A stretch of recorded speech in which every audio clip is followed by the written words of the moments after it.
에스겔 37장 1절에서 14절 말씀입니다. 이 뼈들이 능히 살 수 있겠느냐. 우리가 하나님의 질문 시리즈로 지금 주님께서 질문해 주셨던 것 한 가지 한 가지 살펴보고 있는데, 오늘은 에스겔 선지자와 함께 질문하셨던 질문입니다. 1절부터 3절 말씀을 제가 받들어 읽겠습니다. 여호와께서 권능으로 내게 임재하시고 그의 영으로 나를 데리고 가서 골짜기 가운데 두셨는데 거기 뼈가 가득하더라. 나를 그 뼈 사방으로 지나가게 하시기로 본즉 그 골짜기 지면에 뼈가 심이 많고 아주 말랐더라. 그가 내게 이르시되 인자야 이 뼈들이 능히 살 수 있겠느냐 하시기로 내가 대답하되 주 여호와여 주께서 아시나이다. 오늘 우리가 읽은 말씀을 한 장의 그림으로 표현하면 이와 같습니다. 에스겔은 포로기 시대의 선지자입니다. 선지자가 구약 성경에 한 17명 정도 있는데, 포로기를 중심으로 해서 포로기 이전의 선지자, 그리고 포로기 이후의 선지자, 그리고 포로 시대의 선지자들이 있는데, 포로기 시대의 선지자는 세 분밖에 없습니다. 다니엘, 오바댜, 그리고 오늘 우리가 나누는 에스겔, 이렇게 세 사람의 선지자가 포로 시대의 이스라엘 백성들에게 하나님의 말씀을 전해주었던 선지자들입니다. 에스겔은 본래 제사장입니다. 그런데 제사장은 성전에서 제사를 드리는 일을 돕고 또 주관하는 그런 직분이죠. 근데 하나님께서 이 에스겔에게 포로 시대에 더 이상 제사를 드릴 수가 없죠. 성전이 다 무너져 내리고. 그래서 말씀을 전하는 사역을 맡기셨습니다. 근데 이제 이 에스겔이 어느 날 이 기도를 하다가 하나님께서 그를 순간 이렇게 공간 이동을 시키셨던 것으로 이렇게 보여집니다. 여러분, 기도하다가 이런 경험을 하신 적 있나요? 제가 처음 목회에 나가서 지난주에 그 어려움 당했던 이야기를 잠깐 간증했죠. 그때는 이런저런 어려움이 있어서 기도를 주님께서 저에게 가르치셨습니다. 특별히 저희 첫 아이를 낳았는데 그게 현일입니다. 현일이가 어렸을 때는 몸이 아주 약해서 자주 아프곤 했습니다. 그래서 이 아이를 데리고 교회에 나가가지고 기도하는 일이 매일 저녁 반복되어야 됐어요. 지금 생각해 보니까 하나님께서 저에게 기도를 가르치셨던 것으로 그렇게 기억이 됩니다. 어느 날 기도하러 나갔는데 우리 주택하고 교회하고 아주 가까이 붙어 있습니다. 15평은 주택, 25평은 교회. 그래서 이렇게 교회가 붙어 있어서 그냥 문 열고 나가면 교회, 문 닫고 들어오면 주택, 이렇게 이제 붙어 있었는데, 제가 어느 날 이렇게 기도하다가, 제가 분명히 성전에서 기도를 했는데 제가 아주 깊고 아름다운 골짜기에 가 있는 거예요. 그리고 그 골짜기에는 나무들이 아주 울창하게, 아름드리 나무들이 빽빽히 들어서 있는데 그 사이로 이렇게 햇빛이 쫙 비치는 아주 평화롭고 아름다운 그런 산골짜기에 제가 가 있었습니다. 그리고 거기서 이제 하나님께 기도를 드리는데 저를 중심으로 해서 사슴이 막 뛰어다니면서 노는 거예요. 지금도 그때 그 사슴의 발자국 소리가 아주 분명하게 이렇게 들리는 것 같아요. 그리고 다시 깨보니까 교회인 것이죠. 깼다는 표현이, 그러니까 제 정신이 돌아온 거죠. 이 에스겔도 이렇게 놀라운 신비로운 경험을 하게 되는데, 어느 날 하나님께서 그의 성령으로 이 에스겔을 공간 이동을 시키셔서 골짜기에 데려다 놓으셨는데, 그 골짜기는 저렇게 그냥 온갖 뼈들이 가득 들어있는 것이죠. 그러면서 주님께서 오늘 우리에게 들려주시는 질문으로 다가오셨습니다. 인자야. 이 인자라는 말은 공동번역을 보면 사람아 이렇게 되어 있습니다. 인자야, 이 뼈들이 능히 살겠느냐? 이렇게 질문을 해오셨을 때, 오늘 그 질문의 의미와 또 이 질문을 통해서 주님께서 말씀하시려고 하는 것이 어떤 의미인지를 함께 살펴보도록 하겠습니다. 특별히 이제 이렇게 뼈가 가득한 이 상황, 이게 이제 오늘 우리가 생각해 봐야 될 주제인데, 이 일은 성경에 이렇게 기록되어 있습니다. 신명기 28장에 보면 여호와께서 내 적군 앞에서 너를 패하게 하시리니 내가 그들을 치러 한 길로 나가서 그들 앞에서 7길로 도망할 것이며 내가 또 땅의 모든 나라 중에서 흩어지고 내 시체가 공중의 모든 새와 땅의 짐승들의 밥이 될 것이나 그것들을 쫓아줄 자가 없을 것이며. 이 신명기 28장은 하나님께서 순종하는 자에게 주시는 복, 또 말씀을 거역하고 말씀을 등지고 살아가는 사람들이 경험하게 될 저주에 관해서 28장에 길게 기록되어 있는데, 지금 읽은 이 말씀은 하나님의 말씀을 거역하고 말씀대로 살지 않고 그렇게 말씀과 반대되는 방향으로 살던 사람들이 받아야 될 벌, 저주를 기록한 것이에요. 여기 보면 하나님 말씀대로 살지 않는 백성들을 하나님께서 전쟁이 났는데 한 길로 나갔는데 그만 전쟁에 패전해가지고 7길로 도망하게 되는 이런 낭패스러운 경험을 경험하게 되고 그 전쟁에서 패전을 해서 다 죽었는데 그 시체를 거두어 줄 사람이 없는 거예요. 그러니까 어른들도 죽고 그 어른들을 거둬야 될 자녀들 또 일가 친척들도 함께 다 죽은 것이죠. 이게 이제 바벨론 포로로 잡혀갈 때 당대 최고의 바벨론 그 대제국의 말발구발에 작은 나라 이스라엘이 경험했던 경험입니다. 그래서 그냥 나라는 초토화되고 성전은 무너져 내리고 그리고 거기에 있던 많은 사람들은 이렇게 골짜기에서 죽었는데 그 시체를 짐승들이 와서 파먹고 뜯어먹고 그럴 때 아무도 그 시신을 수습해 줄 사람이 없는 한마디로 말하면 절대 절망의 상황인 것이죠. 이게 이 뼈들이 보여주는 상황이에요. 그들이 역사적으로 경험했던 경험인데 이런 절망의 상황은 때때로 우리도 경험하게 되죠. 역사 속에서 오늘이 3.1절 105주년 기념주일입니다. 우리나라가 일제라고 하는 그런 제국주의 앞에서 나라를 빼앗기고 아무런 희망이 없이 마치 나라의 운명이 국권이 상실된 상태니까 마치 마른 뼈와 같이 다 소망이 사라져버린 절대 절망의 상황. 이게 뭐예요? 마른 뼈입니다. 이게 뭐 나라뿐만 아니라 우리가 이민자로 살아가면서 열심히 와서 일을 했는데 어느 날 병원에 가서 진단을 해보니 정말 절망스러운 판정을 받게 되는 그런 건강을 경험할 때 그게 그 개인에게 있어서는 이 마른 뼈와 같은 상황. 이건 의술로도 고칠 수 없고 어찌 손써볼 수가 없다. 뭐 질병뿐입니까? 건강의 문제뿐만 아니라 경제적으로도 그런 일들을 경험하죠. 자녀들 때문에 여기 와서 이렇게 고생하고 그랬는데 그 자녀들이 또 우리의 기대와는 다른 방향으로 이렇게 자녀들의 삶이 인도되면서 정말 가슴에 부모님들의 눈에 피눈물이 나는 이런 아픈 경험들이 이민자들의 경험이죠. 이 모든 상황이 어떤 상황이에요? 에스겔이라고 하는 선지자가 저 골짜기에 가서 마른 뼈들이 가득한 상황, 사망의 권세, 죽음, 절대 절망만이 있는 이런 상황을 오늘 에스겔이 기도하다가 그 공간 이동이 되어서 그곳에 지금 경험하고 있는 상황입니다. 제 말씀을 들으면서 여러분 마음속에 나도 그래. 정말 내 인생이 또 우리 가정이 또 우리 가정의 경제가 마른 뼈다귀와 같아. 이렇게 절망스러운 이런 상황을 우리가 경험할 수 있죠. 이때 이제 우리가 주님께로부터 받는 질문이 무엇인가 하면 이 뼈들이 능히 살겠느냐 하는 질문인 것이죠. 맨 위에 질문 한번 읽어보실까요?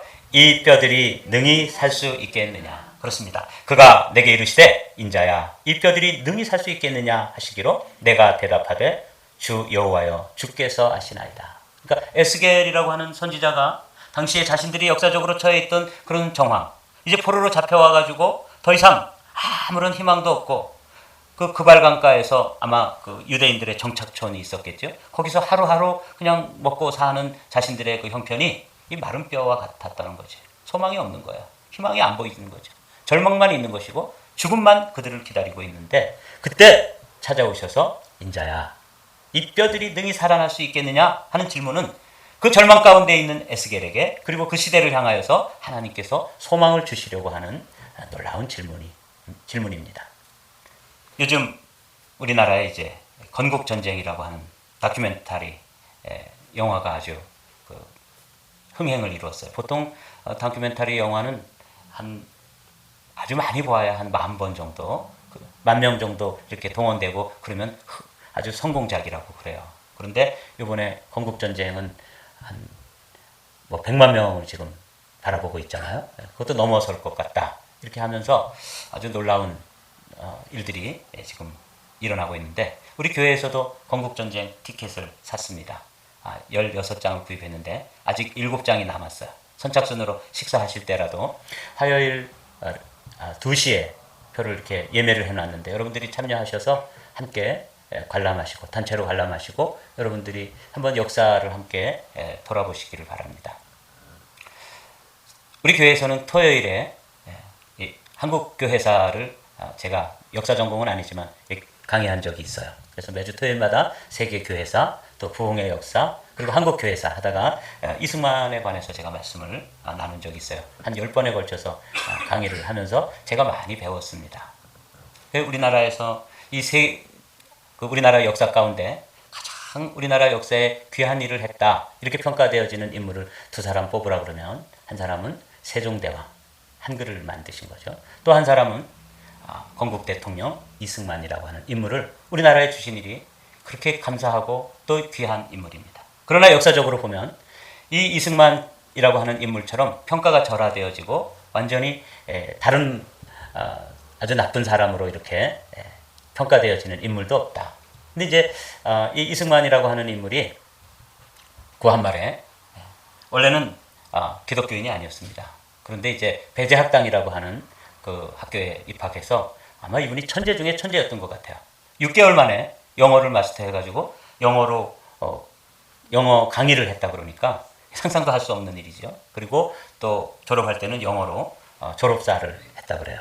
근데 이분이 이제 우리나라의 새로운 그 왕정을 폐지하고 민주주의, 국민이 주권을 가지는 이런 민주주의를 도입하기 위해서 이렇게 생각을 하고 또 일을 도모하다가 그만 그게 발견이 되어서 한성 감옥에 들어가게 되죠.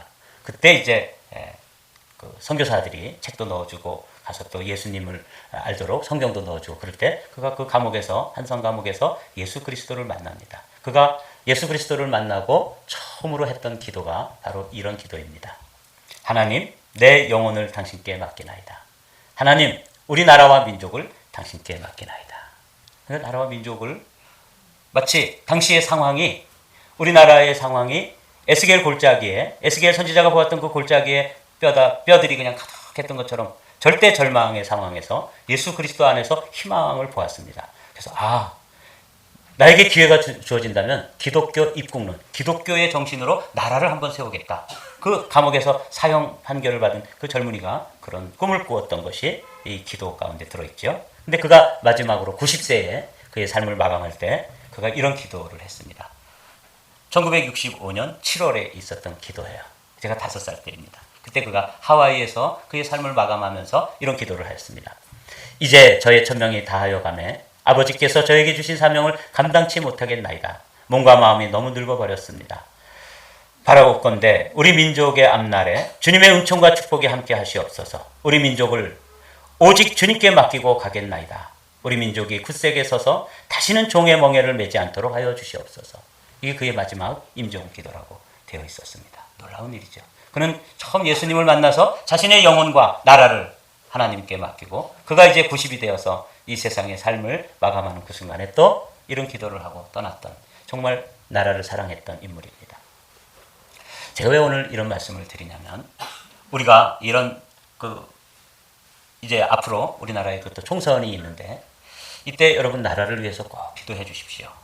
이런 나라를 사랑하는 그런 지도자들이, 국회의원을 선량이라고 부르잖아요. 그런 선량들이 정말 그 마음에 나라를 사랑하는 일에 있어서 조금도 치우침이 없는 그런 선량들이 세워지고, 그래서 우리나라가 종의 멍에를 매지 않고 정말 이 세계 역사에, 지금 OECD 12국에 들어있는데 그런 나라로서 이 세계 역사에 기여할 수 있는 그런 나라가 되도록 여러분들 기도하셔야 될 것입니다. 이 나라 마른 뼈와 같이 지금 사실은 많은 위험 요소가 없지 않아요. 그런데 이때 우리 그리스도인들이 역사에 대해서도 바로 배우고 또 나라를 위해서 기도하는 일도 정말 잘 감당해야 될 줄로 압니다. 근데 이제 이 뼈들이 능히 살겠느냐? 이렇게 질문을 받고 그 질문에 대해서 하나님께서 하십니다 라고 대답했을 때 하나님께서 이 에스겔에게 놀라운 말씀을 주십니다. 또 내게 이르시되 너는 이 모든 뼈에게 대언하여 이르기를 너희 마른 뼈들아 여호와의 말씀을 들을지어다. 주 여호와께서 이 뼈들에게 이같이 말씀하시기를 내가 생기를 너희에게 들어가게 하리니 너희가 살아나리라.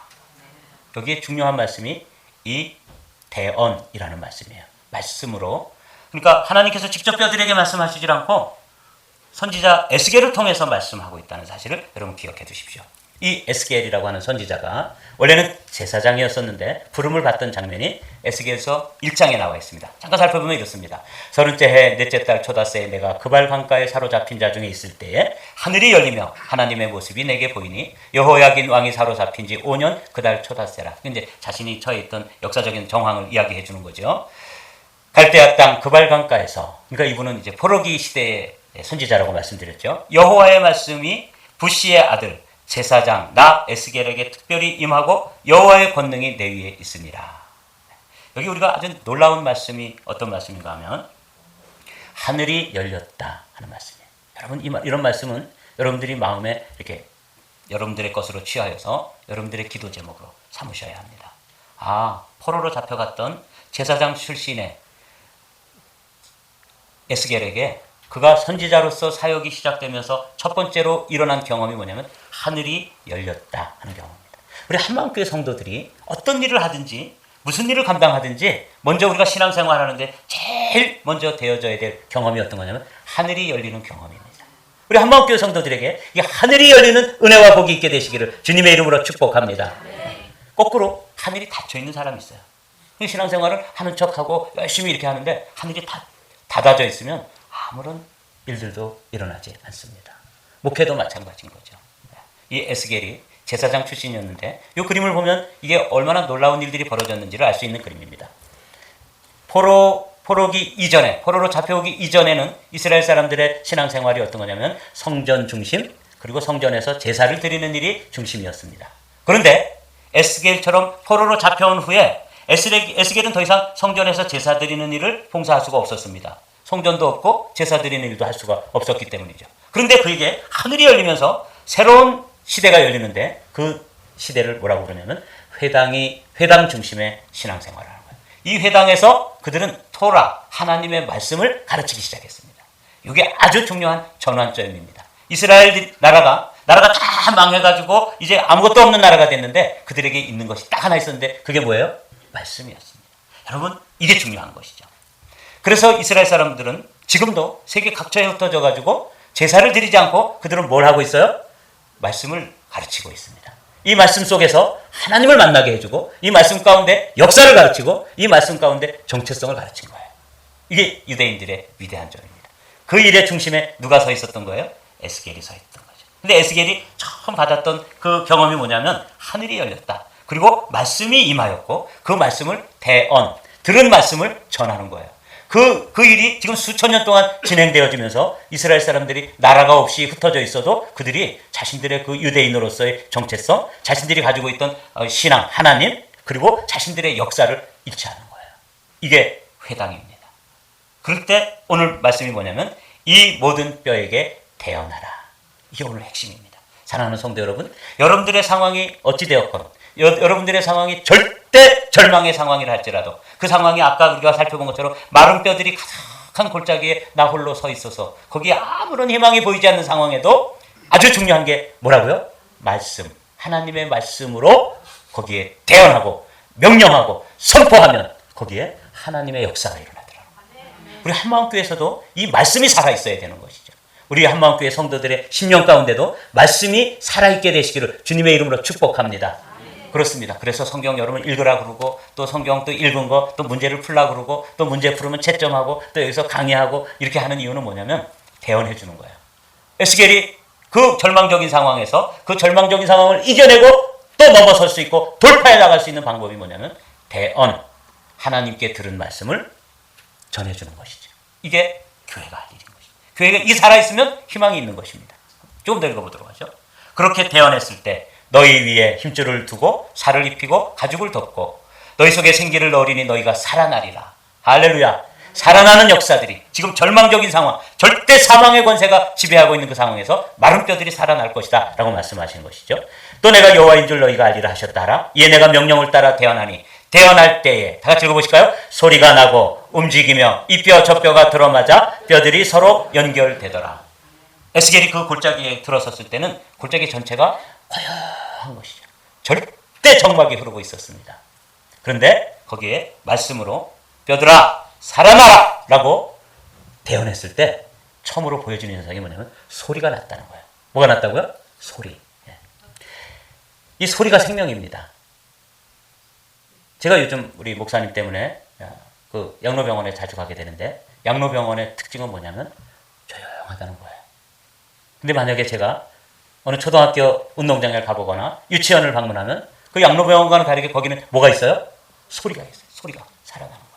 이 교회가 소리가 잦아들기 시작하고 가정에서 소리가 줄어들면 대가 끊기는 것이고 생명이 죽는 것이고 거기에는 죽음의 권세가 통제하게 됩니다. 이 교회에서 소리가 살아나야 되는 거예요. 기도 소리, 찬송 소리, 그 다음에 하나님 앞에서 회개하는 소리, 이런 소리들이 와글와글 일어나면 그 교회는 생명이 있는 교회예요. 여러분, 우리 교회 찬양, 우리 목사님 얼마나 귀한 분 주님께서 보내주셨습니까? 그래서 이렇게 앞에서 정말 귀한 찬양이 드려지는데 어떤 분들은 처음부터 끝까지 소리를 안 내요. 그러면 다른 말로 얘기하면 죽자고 작정하신 거예요. 제가 너무 험하게 말씀드리나요? 사실입니다. 이거 웃자고 하는 얘기가 아니에요. 끝까지 입을 안 열면 어떻게 되는지 저는 책임질 수가 없어요. 사랑하는 성도 여러분, 소리가 났다고 그러잖아요. 그 골짜기 전체가 아무리 많은 뼈다구들이 거기 널려 있어도 소리가 안 나는 거예요. 그러다가 거기에 말씀이 들어가고 대언을 했을 때 첫 번째 나타나는 현상이 소리가 나고 움직였다. 그리고 서로 연결되었다. 이 말이에요.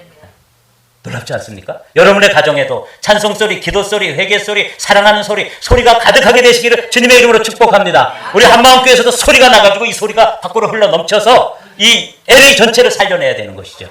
그러라고 우리 교회를 세워주신 거예요. 소리가 살아나. 제가 이 말씀 묵상하다가 깜짝 놀랐어요. 소리가 나는구나. 소리가 살아있어야 되는구나. 유치원과 양로원의 결정적인 차이는 뭐라고요? 소리의 차이다라는 것이죠. 우리 김광영 목사님은 가보면 움직이시고 소리가 나요. 그냥 얼마나 생기가 있는지 그 현장을 가보고 싶으면 신방을 가보십시오. 네. 그리고 거기에 더 중요한 또 한 가지를 주님께서 말씀하십니다. 말씀을 대언하라고 말씀하신 후에 그 다음에 그것들이 다 심줄이 생기고 그 다음에 거기에 살이 덮이고 그 다음에 가죽이 덮인 후에, 가죽은 이제 우리의 그 겉모습이죠. 이런 것들이 다 모여진 후에 그 다음에 거기에 생기가 없었다. 생기를 향하여 또 대언하라고 말씀하시는 거예요. 또 내게 이르시되 인자야 너는 생기를 향하여 대언하라. 생기에게 대언하여 이르기를 주 여호와께서 이같이 말씀하시기를 생기야 사방에서부터 와서 이 죽음을 당한 자에게 불어서 살아나게 하라. 여기 불다. 이게 생기라는 게 히브리어로 루아흐라는 말인데 이게 바람 또는 숨결 또는 영 이런 뜻이거든요. 궁극적으로는 성령인데 그 현상은 바람과 같은 것이죠. 놀라운 움직임으로 역사되어지는 것입니다. 여호와 하나님이 땅의 흙으로 사람을 지으시고 생기를 그 코에 불어넣으시니 사람이 생명이 됩니다. 이게 처음 흙으로 사람을 지어놨을 때 아주 모습은 다 살아있습니다. 근데 거기 아직도 뭐가 들어가 있지 않으니까? 영이 들어가 있지 않으니까. 루아흐가 들어가 있지 않았을 때 그냥 흙 덩어리일 뿐이에요. 아직까지.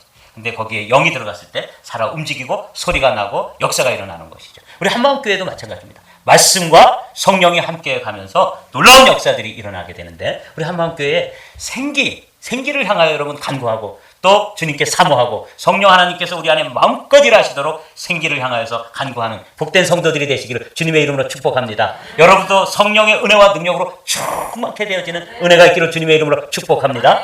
예수님께서도 창조 때에도 사람을 지어놓으시고 그 코에 생기를 불어넣으셨잖아요. 부활이 뭐냐면 재창조입니다. 재창조를 하신 후에도 생기를 불어넣고 있는 걸 볼 수 있어요. 예수께서 또 이르시되 너에게 평강이 있을지어다. 부활하신 주님이 떨고 있는 제자들 앞에 서서 지금 선포하시는 거예요. 아버지께서 나를 보내신 것 같이 나도 너희를 보내노라. 다 같이 있습니다. 이 말씀을 하시고 그들을 향하여 숨을 내쉬며 이르시되 성령을 받으라. 부활하신 주님이 첫 번째 한 일이 뭐냐면 생기를 불어넣어 주시는 거예요. 이렇게 생기를 넣어주면서 성령을 받으라. 이렇게 말씀합니다. 에스겔 골짜기에도 다 말씀으로 그들이 살아났는데도 불구하고 생기가 없으니까 거기에 생기를 향하여 대언하라 이렇게 말씀하시잖아요. 이에 내가 그 명령대로 대언하였더니 생기가 그들에게 들어가며 그들이 곧 살아나서 일어나서는데 극히 큰 군대더라. 여러분, 그래야지 우리가 말씀이 있고 그 말씀을 성령께서 가지고 움직이시고 역사하실 때 이 사람들이 세상을 변화시키고 죄악을 정복하고 이 세상을 향하여 승리하는 하나님의 군대가 되는 거예요. 우리 이 한마음교회 성도들이 여기 맨날 모여서 그냥 우리끼리 먹고 싸우고 지지고 볶고 이렇게 하려고 모인 거 아니잖아요. 그렇죠? 이 세상을 향해서 나가는 것이죠. 이게 극히 큰 군대가 되었다. 이렇게 말씀하시지 않습니까? 이제 말씀을 마칠까요?